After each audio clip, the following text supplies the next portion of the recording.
Good evening, everyone, and welcome to this, our third installment of the Eat Well, Live Well series. My name is Janelle White with the Temp Worker Union Alliance Project, also known as TUOP. I also serve as the lead of the Education and Awareness Subcommittee of the African American Community Partnership Group of Lake County, affectionately known as AACPG. We want to thank you for joining us tonight as we prepare to bring you resources and information about diabetes prevention, a health issue that has disproportionately affected the African American community. So I'm wearing blue tonight in honor of Diabetes Awareness Month, which was November, but it's never too late to bring awareness to this subject matter. In our previous installments of this series, we've addressed heart disease prevention and cancer prevention. We're going to close this series out tonight with our returning panel of experts. First, we'll hear from our AACPG co-chair and Lake County Health Department Clinical Nutrition Team Lead, Demetrius Willis.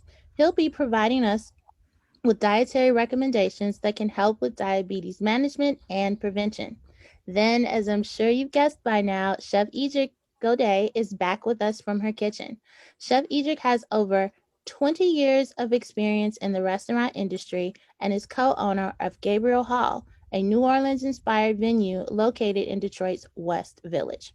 She will follow up with some tasty recipes to help with diabetes prevention and management. I want to welcome both Demetrius and Chef Edric tonight. Thank you so much for joining us. We really appreciate you being here and volunteering your time and expertise to our viewers and followers. So, Demetrius, without further ado, take it away. All right. So I'm so excited to be here again with everybody. And as you know, if this is your first series of the three that you're able to watch, this is all about listening to your body. You know your body, you know what feels normal and what doesn't feel normal. And if you can pay attention to those cues of your body actually talking to you, and if you can listen to that, you're really going to be able to control, maybe even prevent some of these diseases from striking you or from your family. So today we're going to talk about diabetes and the idea that when somebody has diabetes, usually when they pass away, they're not diagnosed with, oh, you died of diabetes. They actually turned out to have passed away because of cardiovascular disease or perhaps of cancer. And diabetes really brings about some of those obstacles with cardiovascular disease. And we're going to really dive into that today. Demetrius, let me stop you there for a second, if I may interject. So, it's my understanding that there's two types of diabetes, right? Yeah. There's type 1 and type 2. So, Yes. could you take a minute and explain the difference? I mean, I think I get it. Type 1 is hereditary, and type 2, you're literally eating your way into having that Yeah. health issue. Yeah. So great point. And that's a great starting to define those two. They are different. And type 1, we used to call juvenile onset because we found it with kids. Type 2 was always in adults. Now we can't really say that because now we're finding type 2 in kids. And it is connected with one of the risk factors, which is the weight gain and just the not ideal choices for foods. Now, somebody with type 1 does not produce any insulin. Somebody with type 2 produces some insulin, or they may not produce very little at all, though. And insulin itself comes from your pancreas. Your pancreas sits right behind your rib cage, right around your stomach area.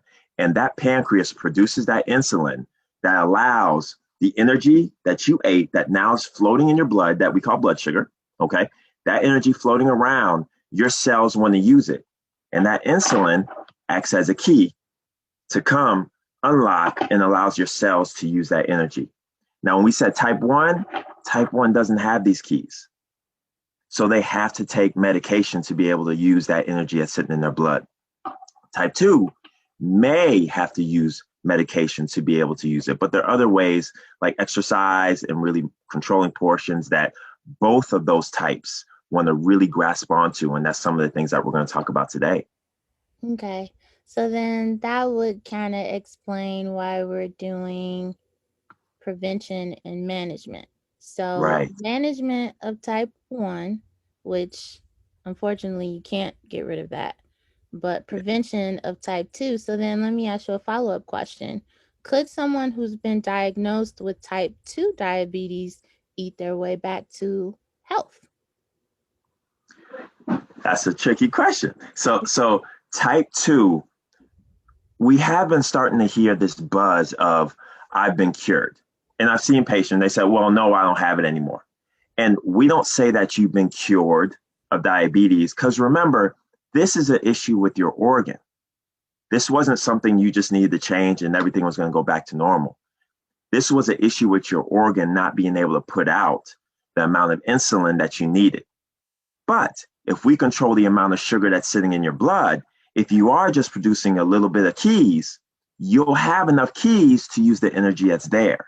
And that way you won't have the impact on your system of having too much sugar sitting around. So it comes down to portions. So, like you're saying, you can start to change how you eat, control your weight, and some other things that you can do that are going to help you have managed diabetes. Not cured, it'd still be there because if we gave you a soda and some Skittles, your sugar's going to go up.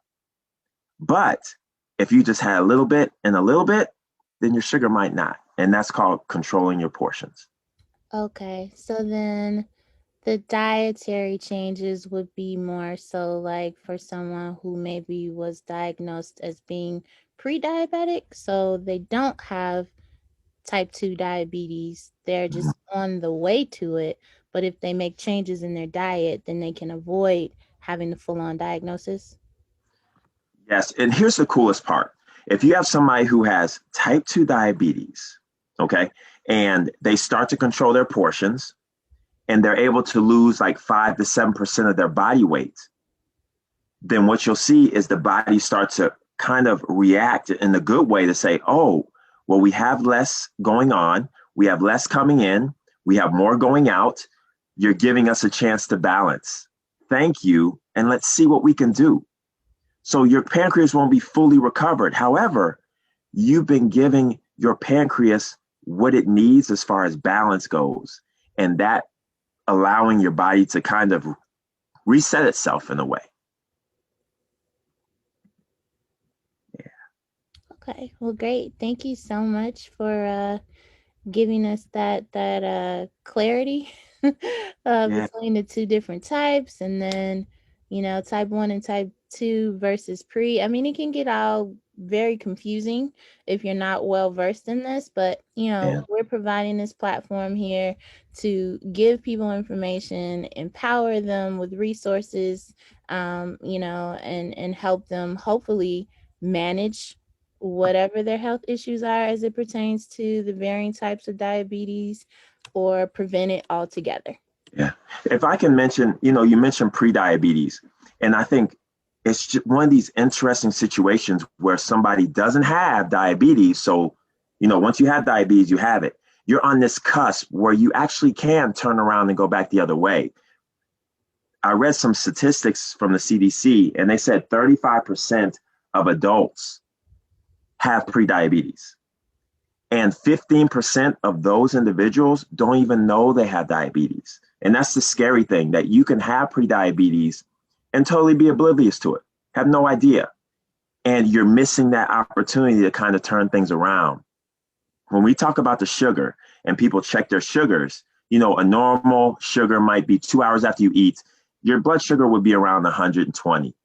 And somebody who has prediabetes, 2 hours after you eat, your blood sugar might be around 140, 160, whereas somebody with diabetes, it could be over 200 that you have diabetes, blood sugar levels just running through the roof. And that effect over time of that prediabetes and having that elevated sugar continues to kind of crack down on your pancreas till eventually it says, you know what, I tried, I just can't do this anymore. And that's when we move into the diagnosis of diabetes. Hmm. So then let me ask you this. What are some of the things that people can do to kind of turn it around as far as like changes in their diet, dietary restrictions? Is it as simple as just reducing your sugar intake? It's So there's a lot of ways you can look at this as far as food goes, because food, we always say food is feelings. So we want to make sure we stay in the realm where somebody's comfortable. But the first thing is going to be is weight loss. If they can get that weight off of them, that will lower their risk. Um, and mind you, that would be between exercise and what they're putting in their tummy. And remember, if your body only needs this much sugar and you're taking in this much sugar, your body's only going to use what it needs. It's going to store this for later. And depending on your genetics, it's going to store in your tummy, in your butt, in your hips, or in your midsection where all your organs are trying to work. And just picture a room, an office where you're trying to work and somebody keeps bringing stuff in there and bringing stuff in there and they're setting it on your desk and they're putting it around your chair. And it's going to limit what you're able to do. Now picture the other way. Somebody, you're trying to do that work and it's so cluttered in there, you can't even see the screen, and somebody starts to take those things out of your office. Now you have the space to work. And that's kind of what you're doing with your body when you start to lose weight. You're giving it the space it needs to really do what it needs to do. And that's only going to happen by cutting back on your calories, choosing a meal plan that you can follow, because we have a lot of people who choose this meal plan or this supplement or whatever, and they can't follow that long term. You want to set your body up for a long-term plan, not a short-term one. And one other thing that people forget about is sleep and stress management. And it's something that we take for granted. Oh, I don't need that much sleep. Or people who are making it in this world, all they needed was 3 hours. No, they needed way more than that. And go check their health record to see what else is going on while they were making it in the world. So sleep, stress management, having a good meal plan you can follow, and weight loss would be my top recommendations for preventing diabetes. Mm-hmm. So you mentioned favoring exercise over dietary changes and restrictions. So how often would you recommend that a person exercise as it pertains to like turning, the corner, like they're headed towards diabetes, they're pre-diabetic, they don't want to be diagnosed with it. So then what do they need to start doing right now as it pertains to exercise? So I would recommend that people go, or the individual goes with what they're most comfortable with. If you can do exercise and diet, you should do it. I just have some clients that are like, yeah, don't touch my food, but I am willing to sweat a little bit. I'm like, okay, let's go sweat some. And when we talk about that, what we want to do is we want to get our heart rate up. And I want you to do something that's going to make your heart go a little faster. And that means that your heart needed to get more oxygen to your muscles. So that means I know you're working your muscles more than you usually do. I tell people to start with walking. And if you can go for walking 15 minutes one way, 15 minutes another, then that's a great way to kind of stack up because you have a goal. And I think a real goal is going to have numbers attached to it. So you want to go exercise, you need to have a time frame on it. You need to have a number of days you're going to do it. It needs to be that structured. Because if we say, I'm going to work out 2 days this week, before you know it, you sit down on Monday, it's going to be Sunday. And you're like, you know what? I never even did anything. I meant to do that. It's got to be on Monday, Wednesday, and Friday. I'm going to work out for 30 minutes at 3:30. Boom. Or at 6 o'clock when I get off work. Boom. You have a plan and you're accountable to it. But when Monday passes, you still got Tuesday. You still got that makeup day. You have to have numbers attached to any goal you set. Mm-hmm. So a lot of people are doing the keto diet and Yeah. low carb diet. What do you think about that? I mean, some people post that they have had success with turning the Yeah. corner and backing away from being on the road to type 2 diabetes. Is that a healthy alternative to Mhm. exercise, or coupled with exercise? Would you recommend that? Well, I always recommend exercise. I always recommend exercise. So we'll look at exercise one. We'll look at if you're ready for food, the other pile. Now, I know people who are on these very low carb diets and they're miserable. They're miserable because all the foods they used to eat, they can't eat them anymore. And remember, we want to have a plan that you can follow long term. Carbohydrates are the preferred fuel choice for both your brain and your muscles. So think about if you take away the preferred fuel source for something, it's going to start using other things that it's not necessarily made to use. In this case, it's going to use something else for energy like fat, muscle, whatever, that your body wasn't made to use it that way. And it's going to make your body function a little differently.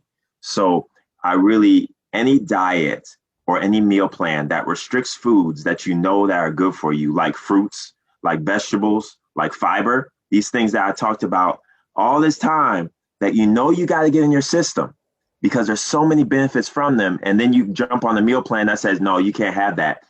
To you, that's just think that doesn't make sense.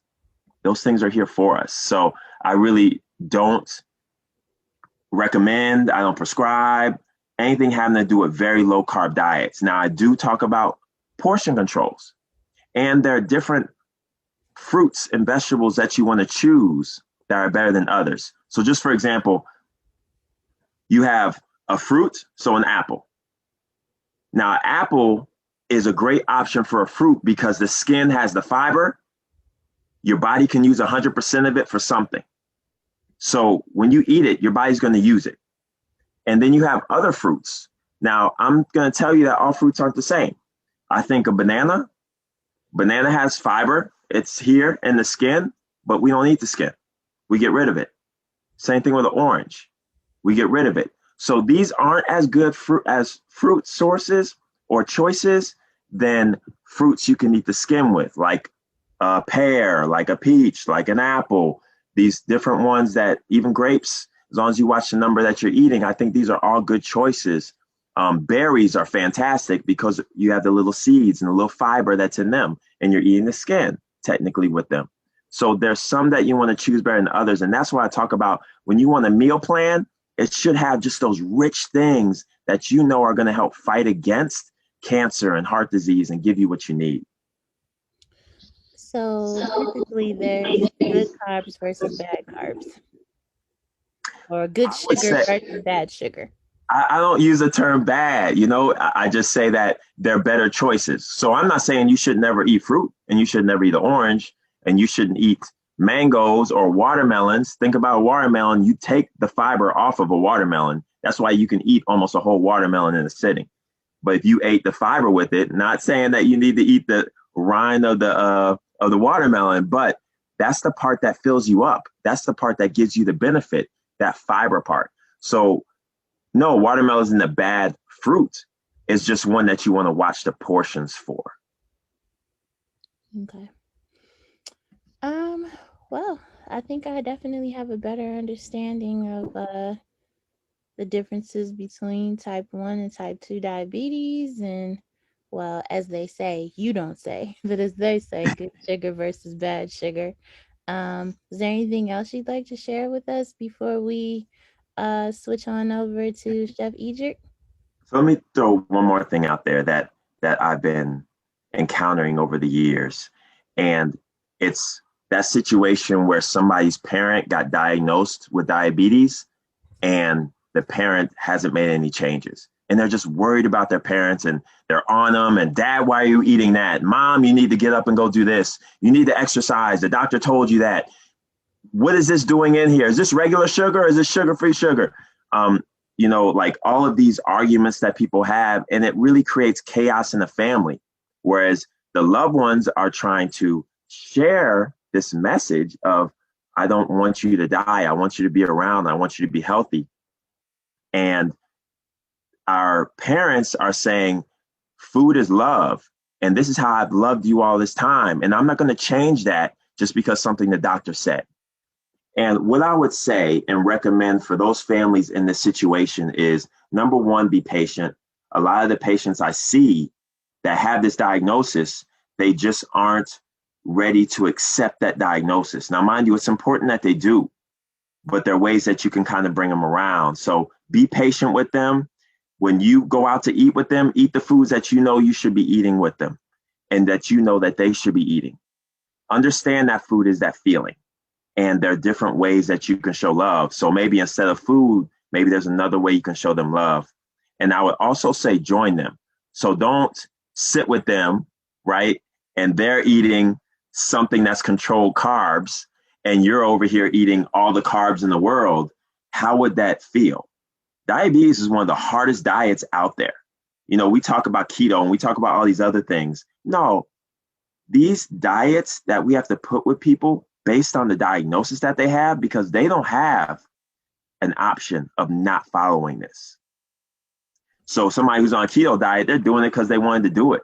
So they can have a cheat day. It's a little harder for somebody with diabetes. And the last thing I would say is for somebody in that situation, whether it's your parent or sometimes it's a parent and their child got diagnosed with diabetes and they don't know how this even happened, learn with them, read books with them. They have community classes that are free most of the time that you can go to class with them and sit in, especially now with Zoom and with these virtual platforms, you can be right there with them in the class and work through understanding not only the challenges, but the successes they can find with the numbers of goals, whether it's a goal, the number goal of blood sugar, or it's whether it's walking 15 minutes. If you can be with them on that journey, it's going to be a really big deal. And that's how we can really come together when we get that diagnosis. That's sad. It's a sad diagnosis of getting diabetes, but it doesn't mean it's over.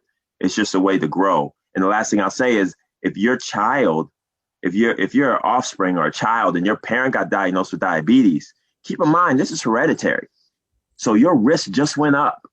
So it's pretty good chance that this is something that an obstacle of prediabetes that you might be encountering right now. You just don't know it. Remember that 15%. So I would definitely recommend that you try to learn about it and make changes for yourself. And they'll also be making changes for them. Thanks, Janelle. Okay. No, thank you, Demetrius. Thank you so much for sharing that wealth of information with us today. And I'd like to take the time now to those of you who may just be joining us and scrolling by and have popped on. And what is this? Well, welcome again to the third installment of our Eat Well, Live Well series.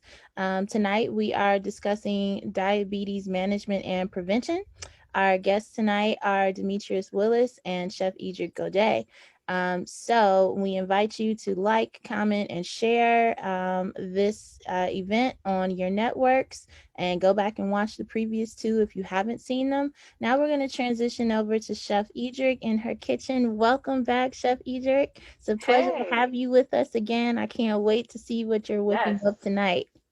it's always a pleasure. It is always a pleasure. I really enjoy doing these installments with Demetrius. I also learn so much every time I do one of these, demos and discussions. So it's always a great time. Awesome. So, what are you going to be cooking for us today? So, as Demetrius stated, diabetes is a difficult diagnosis, particularly when it pertains to food, especially as we get around the holidays, right? Holidays is a time, like he said, food is love. So, holidays is a time where we share a lot of food. It's very celebratory. And it's also a time that is hard on someone that has a restricted diet, particularly diabetes because of the amount of sugar and carbohydrates and things like that that we usually intake around the holidays.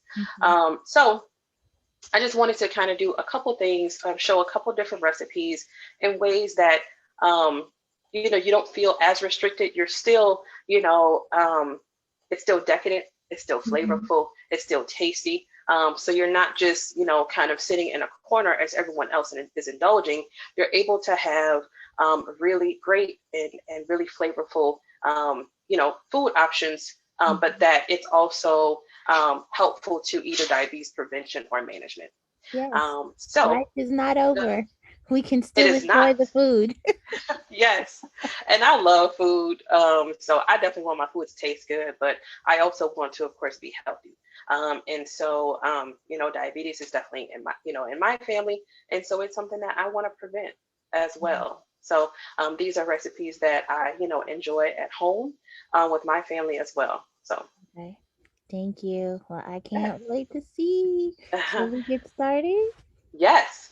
So the first recipe we have, as we know, one of our favorites for the holidays is mac and cheese. Yes. All right.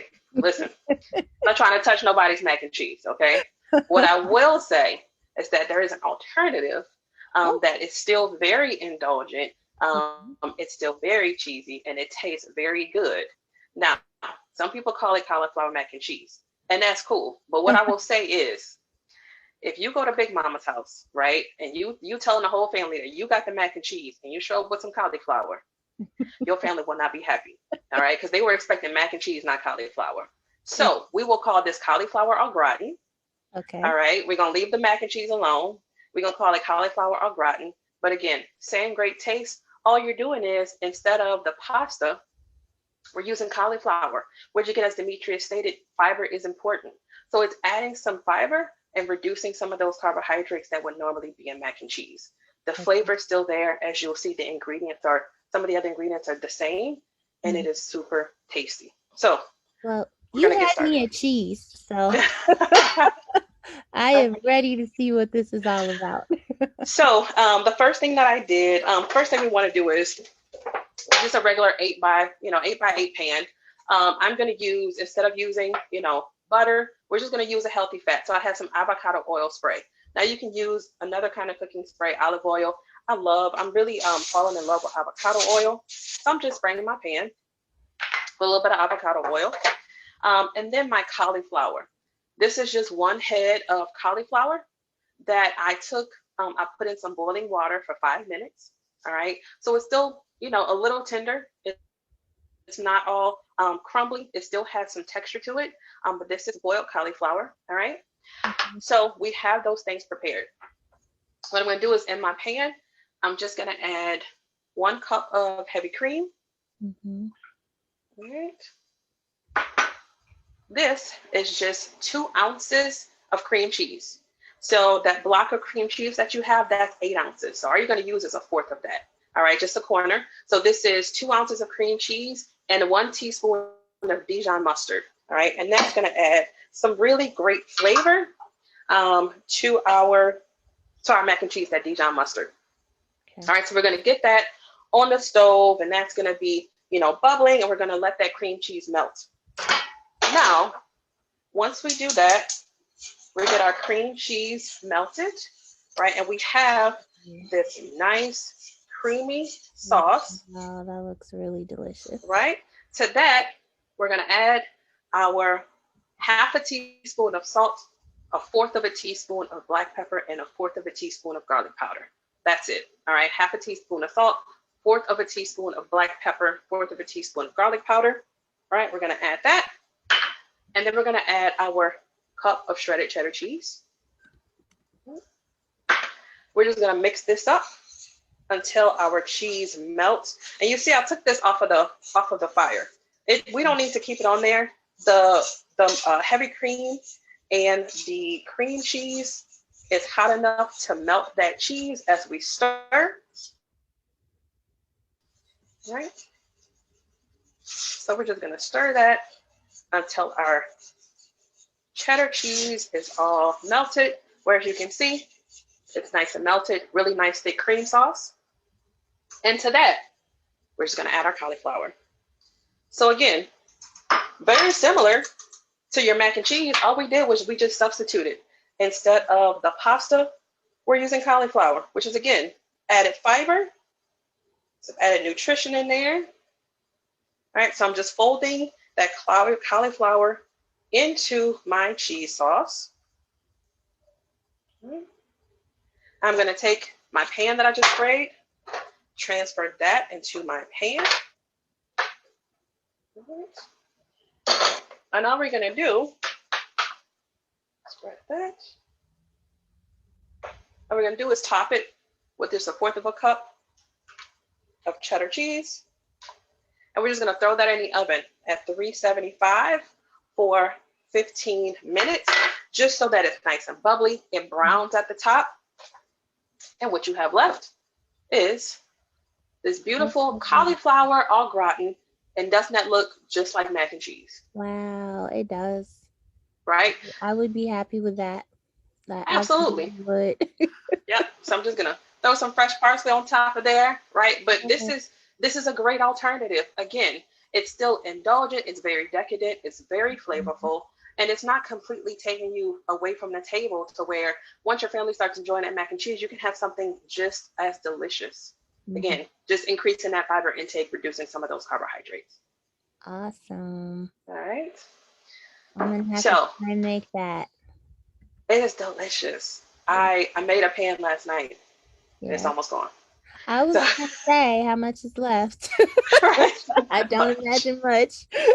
It's not much. And even my mother, she ate some and she thought it was delicious Yeah. as well. So this will definitely be, I think this is gonna be a holiday favorite now. It looks very rich and decadent, but without all of the guilt that's typically associated with those types of dishes. Absolutely, absolutely. I didn't add any butter. There was no addition of eggs or anything, but it was still again very nice and creamy. Um, and not even a lot of salt. I didn't put salt water with my cauliflower. Just added a pinch of salt to add in there because, as we know, cheese already has a lot of sodium, so there's no need to add any more. But adding the flavor components by the teaspoon of Dijon mustard and then the garlic powder really adds to kind of build on those flavors, which is so important. Awesome, awesome, awesome. And for those of you watching who want to try this at home, Chef Egypt has been gracious enough to share her recipes with us from all three of these Eat Well, Live Well installments. So we'll be sure to make those available on our Facebook page, www.facebook.com/AACPG Lake County. So you Yes. heard it here. We're going to give you the recipe so you can try this at home. All right, take it Yes. away, Chef Egypt. All right, so the next recipe we have is again, holidays are can be very difficult, and so just because you're controlling your portion sizes and maybe your carb intake, your calorie intake, and even your sugar intake, again, doesn't mean that you can't enjoy desserts, because we also know that sweets is a very big part of celebrations and particularly the holidays. So, what I wanted to show you today is a dark chocolate brownie. All right. So dark chocolate has less sugar than milk chocolate. It's just as delicious. And it's said to help with even, insulin resistance. So we're going to start with, we're going to start with avocado, right? So I know it's like, wait, you put avocado in brownies? Yes.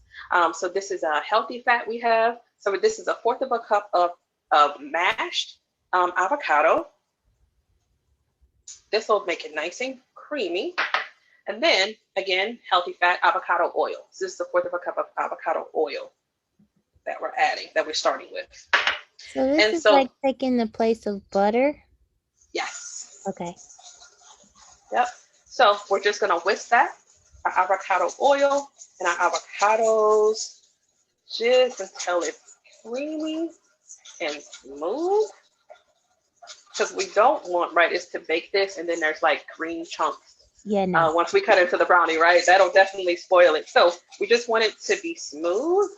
And I guarantee you, if you made this, no one would ever know that there was avocado in here.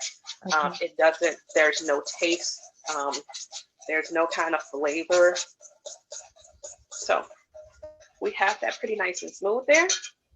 So now to this, I have 1 cup of whole wheat flour. Mm-hmm. All right, so just gonna add that. This is a half cup of unsweetened cocoa powder. Mm-hmm. Right, so no additional sugar there. This is 3/4 of a cup of unsweetened applesauce. So Ooh. again, as Demetrius talked about the fiber, right? So unsweetened applesauce, and this also is going to make it nice and moist and creamy. Mm-hmm. Okay, so we got Now, some. Chef Egypt, could I use what's it? What are some of those sugarless flour substitutes? Almond flour and coconut flour. Would it alter the consistency of the finished product too much? A little bit, but not much, and it really depends on your preference. I know some people that they use the same recipe where they're using avocados and even beets to make brownies, and they use cassava flour. Mm-hmm. For me, I do like coconut flour and I like almond flour for baking. But I think it depends on kind of like you said, the consistency, kind of those flavor profiles, because it will carry some of those flavors, as well as allergens are very Oh, important to keep in right. mind too, right? So you're using almond flour, just be mindful of anybody that you're feeding that might have a nut allergy. Okay. Thank you for pointing that out. Oh, absolutely. So And then this is just a half cup of raw sugar. So this is raw turbinado sugar. That's going in there. And then we have a fourth of a teaspoon of salt and a fourth of a teaspoon of baking soda. So it's going to give it some rise. All right. And so we are just going to just whisk that all together. We're going to add 3/4 of a cup of water. So the applesauce is not only going to make it nice and moist, but it also is a substitute for in baking. You can use applesauce as a substitute for eggs, and also a substitute for sugar. So that unsweetened applesauce still gives it kind of that that sweet flavor that we're looking for without that added sugar. Okay, so I'm just gonna whisk that until it's smooth. Looks like regular brownie mix to me. I was gonna say, doesn't it look like just regular brownie mix, right? Really can't tell any difference, right? The consistency is the same, right? That's regular brownie mix, all right? And then, again, dark chocolate instead of milk chocolate definitely has less sugar. So we're just gonna put some dark chocolate chips. Oh. All right, we're just gonna fold that in.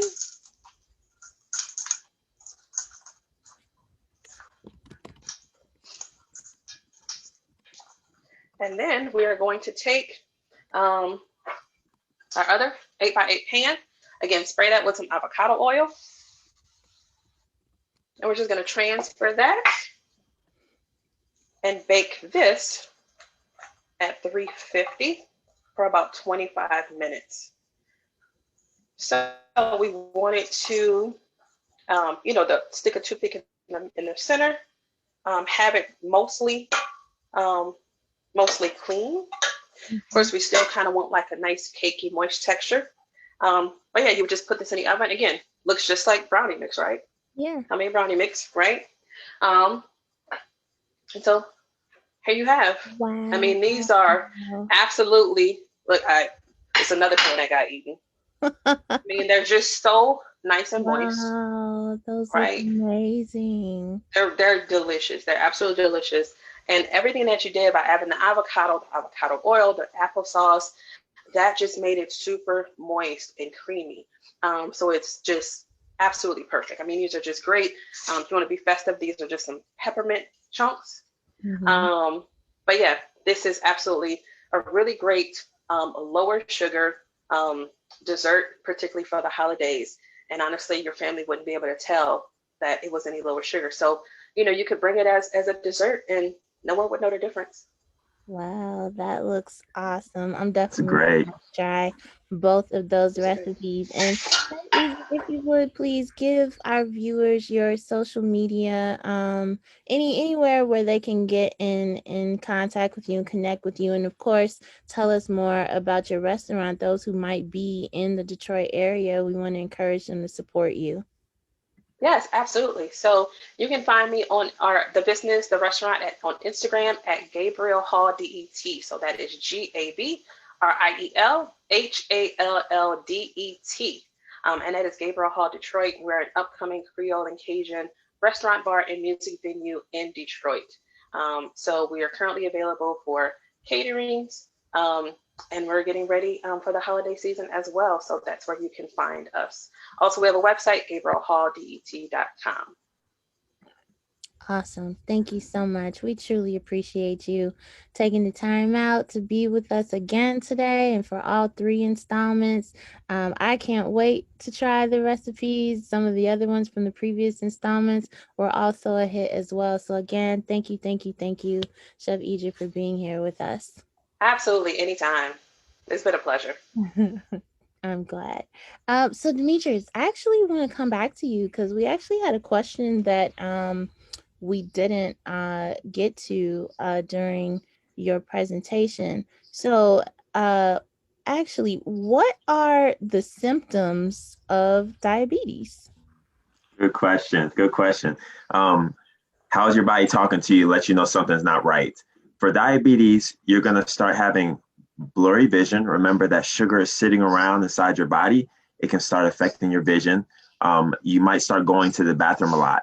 Now, remember, you don't have the insulin to use the extra blood sugar that's just sitting around. So what your body does is say, oh my gosh, we got to get rid of this stuff. It's starting to affect us. Pee it out. And that's what happens. You start peeing it out. And you might have heard people getting their ketones checked. And peeing out and going frequent urination is actually a symptom of diabetes as well, connected to extra hunger, being tired, being thirsty, having dry mouth. All those things are symptoms. Tingling and numbness to your fingertips, your toes, even up to the ankle, maybe even the calf area. You might find that tingling and numbness. And then lastly, slow healing wounds. So you might get a bruise or a cut, and that extra sugar sitting around is slowing down the wound healing process. You'll really know if you have diabetes when you go see your medical provider and they do a test, and that will be able to tell you, yes, this is what's going on inside of you. Okay. Wow. Well, thank you. Thank you for providing us with that information. So, if anyone out there is watching or a loved one you know of has experienced some of those symptoms, we definitely encourage you to make an appointment with your primary health care provider and go ahead and get tested. It's better to know. It's better to be safe than to be sorry. Wishing it away is not going to make it go away. Get tested, make adjustments in your lifestyle and in your diet so that you can manage it if you have it, or if you can prevent it if you're only pre-diabetic, so that you can avoid it altogether. So yeah, we definitely encourage you guys to do that and make sure that you're aware of your status as it pertains to diabetes.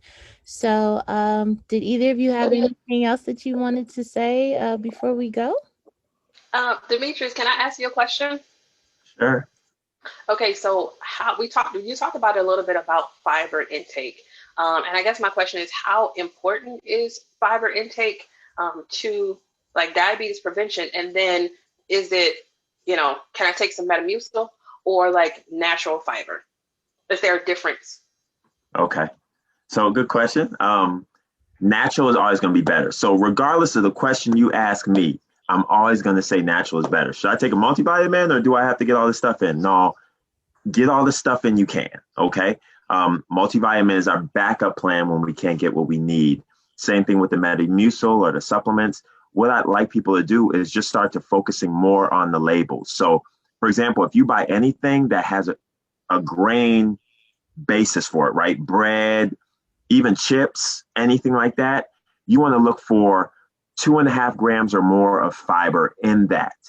So look at the label under carbohydrates, it'll say fiber there. For fiber, it should say 2.5. And that's how you add up. And mind you, usually you don't just take a big chunk of fiber in, it's sprinkled throughout the day. Beans are a great source. I mentioned fruits, definitely vegetables are going to have more fiber in them. Whole grain bread. And remember, you'll transition to these things. So it might taste a little funny at first, but you'll get to the point where it feels good to eat healthy. Just like the recipes you made, when people eat those, they feel good eating them. And actually, like brownies or other things that you make, you can sprinkle some of that supplement you're talking about. You can sprinkle it in those things if you want to kind of sneak some extra fiber in your diet. But definitely natural is going to be better than the other way of buying all these fiber supplements. Not to say that you should never have fiber supplements, because some of us need them. But if you can buy things that have it naturally in them already, it's going to be a better choice. Awesome. I just wanted to get clarity on that for sure. And I'm glad you mentioned definitely the whole grains. And that's one of the reasons why I wanted to use whole wheat flour in this particular recipe, because it's a great way to kind of hide it without tasting it. You're not going to taste the whole wheat because there is a difference. But it's an easy way to kind of make that transition. Yeah.